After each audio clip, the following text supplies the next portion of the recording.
Hello and welcome to today's episode of Netflix and Art.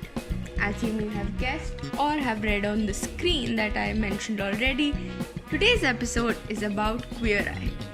It is a TV franchise based on a team of these gay professionals who are called the Fab Five, who travel around giving lifestyle and fashion makeovers to the guests on the show. Now, they all have their own areas of expertise. For example, Anthony is the food and wine expert, Tan France handles fashion, Karamo Brown handles the culture and lifestyle, and Bobby is the design extraordinaire, and my very favorite, Jonathan Van Ness, is the grooming expert. The show, I think, has 5 seasons and I have watched all of them, every single episode, because anytime you're low, just put on this show and there's just so much positivity, and they're talking about such good things. They're talking about self-love, they're talking about taking time out for yourself, and they're talking about having a healthy work-life balance, and the language they use is so empowering. And I understand that it's supposed to be this feel-good show because they're going around giving makeovers and trying to make people's lives better, but it does really have that effect, and it is so entertaining. And I don't care if it's scripted, and I don't care if they're never going back and meeting those guests again, because in that one episode or the 1 week that these Fab Five are with those people, it just looks like such a wholesome, fun experience. Should I go back and maybe research about what happens to these guests after these makeovers to give myself a reality check? Maybe.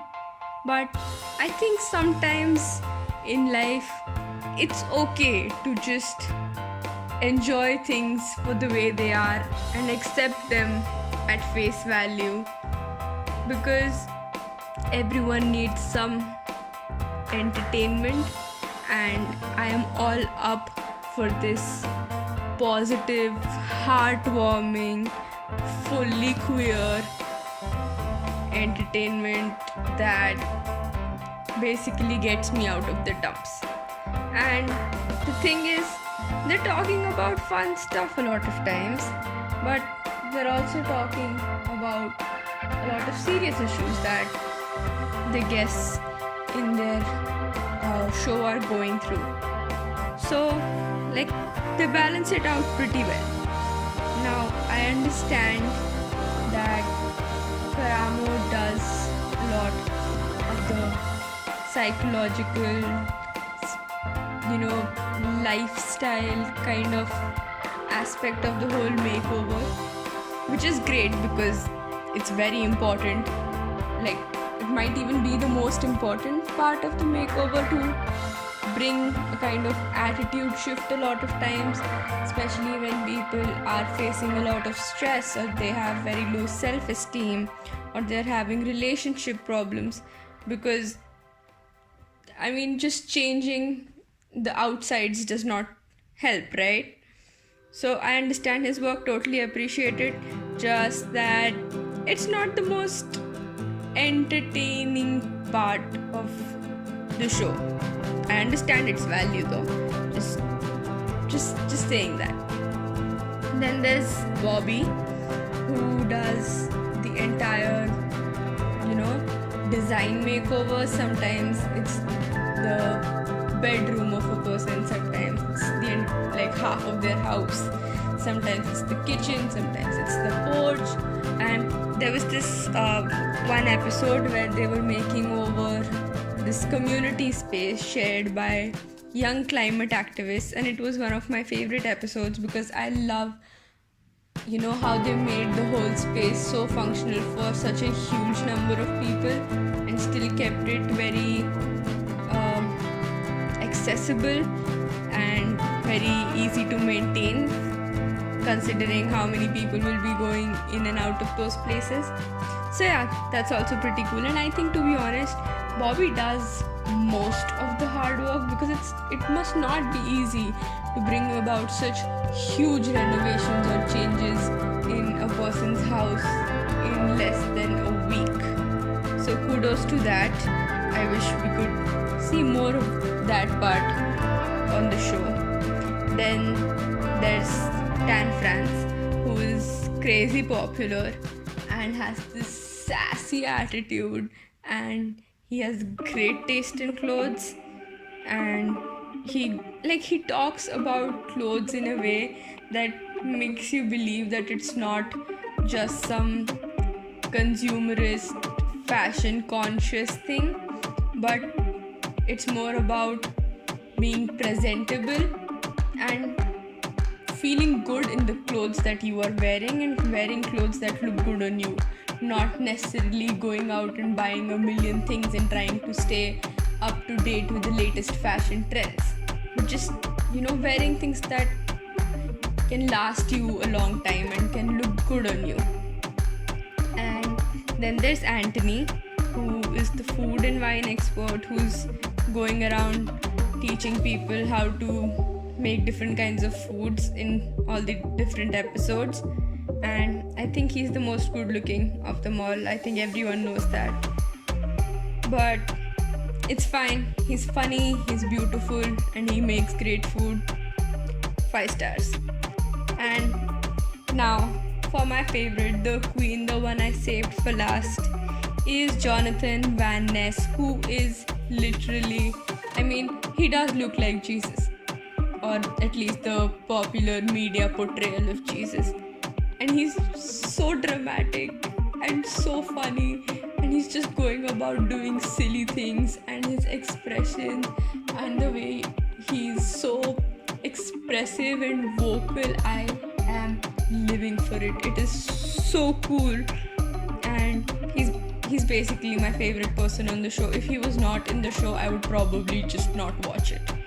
And yeah, I think that's about it. If you are ever feeling low, or if you need some motivation in your life, you need these 5 gay men telling you what to do, go watch this show. I promise you, you will not regret it.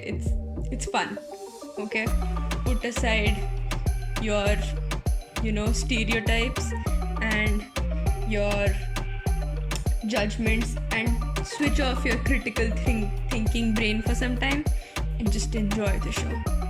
For now, watch me finish painting all 5 of these Fab 5, and you'll see later that there was just a little something missing in the painting. So I added a corgi because Anthony loves corgis, and I think they're absolutely adorable, and it was the perfect touch to complete this painting. And that's it. I think I've talked enough. Okay, bye bye.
Thank you for watching. If you liked today's video, remember to click the like button and subscribe to this channel if you want to see more content from me. And I will see you guys next week. Till then, take care of yourselves, stay hydrated, and bye bye.